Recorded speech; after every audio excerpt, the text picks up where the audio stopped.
Og það sem skemmtilegt við bergfléttu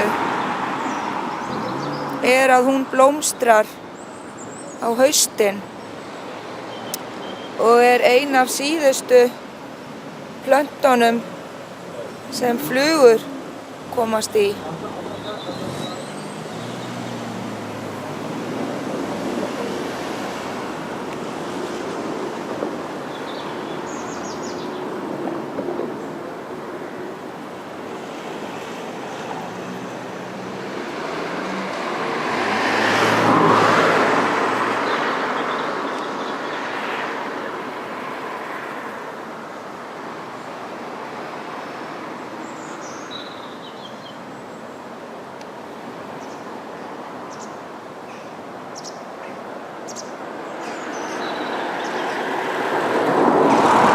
Þær eru allan veturinn að þroska ber